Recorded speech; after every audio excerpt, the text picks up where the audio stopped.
ಸ್ನೇಹಿತರೆ, ಎಂದು ನಡೆಯುವಂಥ ಪ್ರೇಮ ಕಾವ್ಯ ಧಾರಾವಾಹಿಯ ಮತ್ತೊಂದು ಇಂಟ್ರೆಸ್ಟಿಂಗ್ ಸ್ಟೋರಿ ನಿಮ್ಮ ಮುಂದೆ.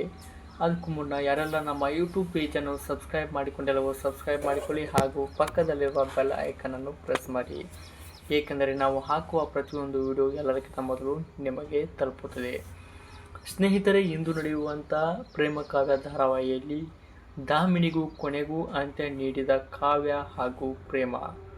ಬಾಟಲಿನಲ್ಲಿ ವಿಷ ಹಾಕಿ ಕೊಟ್ಟಿದ್ದಾರೆ ಪ್ರೇಮ ಹಾಗೂ ಕಾವ್ಯ ಅವರು. ಅಷ್ಟರಲ್ಲಿ ದಾಮಿನಿಗೆ ಈ ವಿಷಯ ತಿಳಿದು, ನೀವು ನನಗೆ ಏನು ಮಾಡೋಕ್ಕೆ ಹೊರಟಿದ್ದೀರಾ ಅಂತ ಪ್ರಶ್ನೆ ಕೇಳಿ ಪ್ರೇಮಳ ಮೇಲೆ ಕೈ ಮಾಡೋಕ್ಕೆ ಹೋಗಿದ್ದಾಳೆ. ಅಷ್ಟರಲ್ಲಿ ಎಲ್ಲ ಸತ್ಯವನ್ನು ಹೇಳಿದ ಪ್ರೇಮ ಹಾಗೂ ಕಾವ್ಯ ಕೊನೆಗೂ ದಾಮಿನಿ ಕಂಗಾಲಾಗಿ ಹೋಗಿದ್ದಾಳೆ. ಇದು ಇಂದು ನಡೆಯುವಂಥ ಪ್ರೇಮ ಕಾವ್ಯ ಧಾರಾವಾಹಿಯ ಒಂದು ಸಣ್ಣ ಮಾಹಿತಿ.